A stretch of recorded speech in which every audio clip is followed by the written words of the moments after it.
Bonjour et bienvenue dans le podcast Naissance souveraine qui se veut une transformation du podcast Moment Zen sur le chemin de la naissance.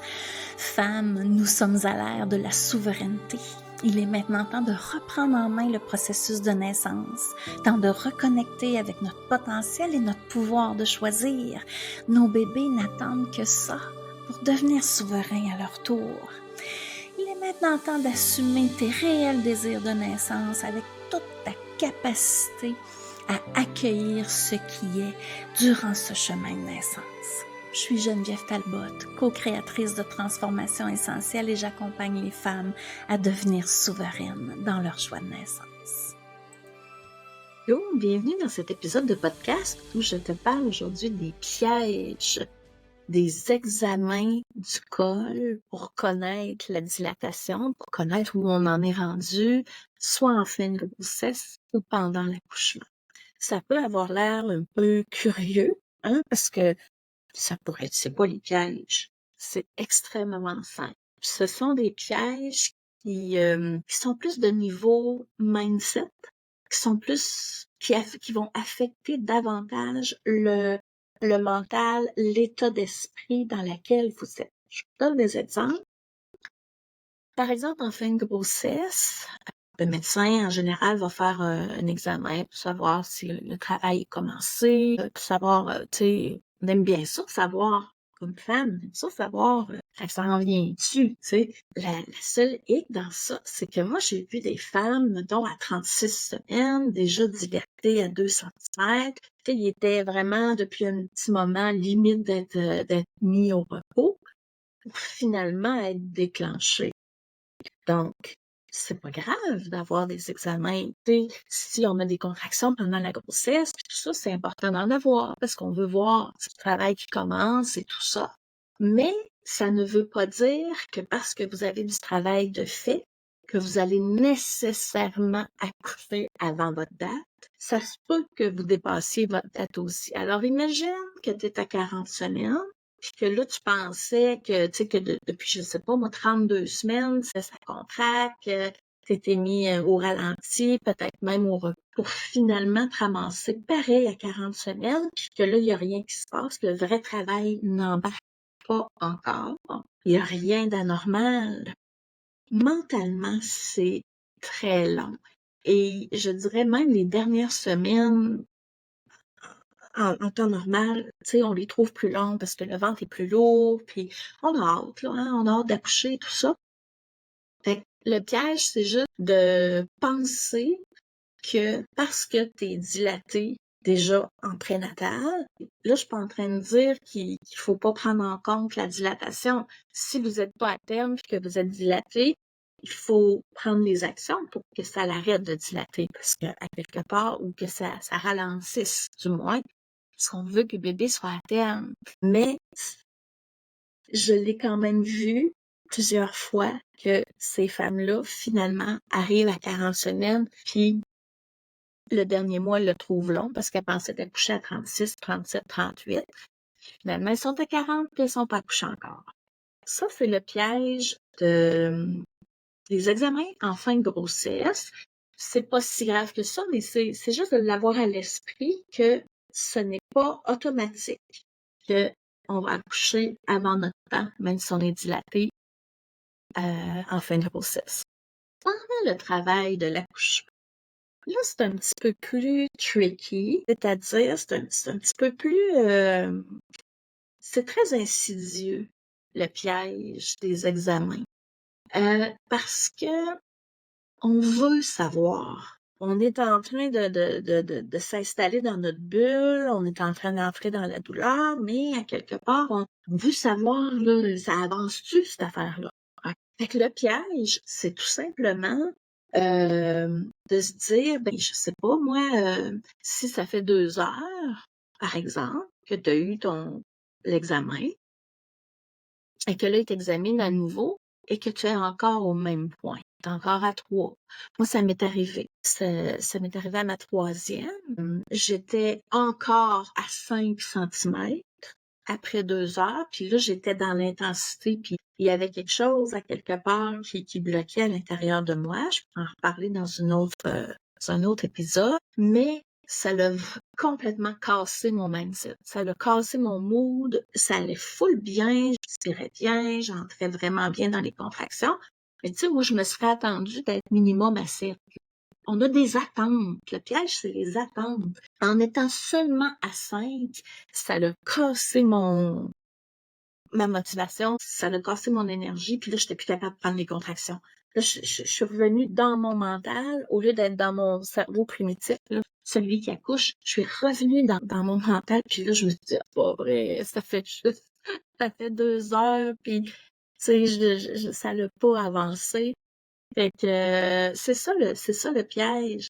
C'est à double tranchant parce que à quelque part, si j'avais été à 7 ou à 8, hey, là, ça m'aurait donné une motivation pour finir. OK? Alors que là, j'ai demandé l'épidurale parce que là, ça l'a vraiment brimé mon énergie. Puis tu sais, ça faisait plusieurs heures que j'étais debout. Tu sais, ça faisait une vingtaine d'heures que mes os avaient crevé, puis j'étais commencé à être fatiguée, là, tu sais, j'étais pas 20 heures en contraction. Donc, quand on est plus fatigué, on est plus vulnérable et tout ça. Puis, tu sais, il n'y a rien de dramatique, là. Je veux dire, j'allais bien, bébé allait bien. Il n'y en a pas eu de problème. Je sais que si j'avais pas eu cet examen-là, peut-être que ça aurait été différent, mais en même temps, j'ai accepté de l'avoir. Et ça, c'est un point important. C'est OK d'accepter les examens. Et c'est aussi OK de les refuser. En maison de naissance, ils font pratiquement pas d'examen pendant le travail. Ils vont en faire à un moment donné, si ça s'éternise un petit peu, ou ils vont y aller parce que là, ils veulent voir, tu sais, qu'est-ce qui se passe? Est-ce que ça avance vraiment, la dilatation? Ça suit-tu son cours? Ou s'il y a quelque chose qui accroche? Fait que, mais sinon, même en fin de grossesse, ils font pas beaucoup d'examens. C'est dit, ça sera à toi de voir, tu peux y réfléchir pendant la grossesse. Qu'est-ce que tu en penses? Tu sais, je le sais qu'on a le goût de savoir où on en est rendu. Mais il n'y a pas d'indication. Tu sais, si le cœur du bébé va bien, puis que toi, tu vas bien, tu peux te passer des examens. C'est sûr qu'en milieu hospitalier, le fait de faire des examens, ça leur permet de voir, d'estimer où on en est dans le travail, puis ça aide aussi à l'organisation un petit peu du travail. Parce que, OK, elle est rendue là, mais tu sais, d'un autre côté, moi, je suis passée de 6 centimètres à bébé dans les bras en 15 minutes. Fait que, goodbye, l'organisation du travail, là, je veux dire, malgré que le médecin, il savait que quand il m'a examiné, il savait que le bébé était bas, là, puis ça s'en venait. Mais ce que je veux dire, c'est que c'est ça. T'es pas obligé de vivre les examens. Et ce qui peut, je peux te raconter une histoire, tu sais, ça va t'imaginer, tu vas comprendre. Je pense que je la raconte dans mes histoires de naissance, mais à mon 4e, je savais ce que j'avais vécu à ma 3e. Et tu sais, c'était pas mon premier marathon. On va se le dire, fait que c'était mon 4e accouchement, fait que je savais à quoi m'attendre. Et à un moment donné, j'ai ouvert mes yeux et le médecin était assis sur le lit. Tu sais, je me disais, j'étais dans les endorphines par-dessus la tête parce que je m'en foutais qu'il soit assis sur le lit, là. Tu sais, je veux dire, je suis pas comme ça dans la vie en général, mais là, c'était comme, je peux attendre, tu sais, je me lève pas, là, ça me tente pas. Parce que, dans ma tête, littéralement, je me disais, si j'étais à 3, je te sais tout ça, là. Dans cette expérience d'accouchement-là, je le savais, l'impact de l'examen qui s'en venait.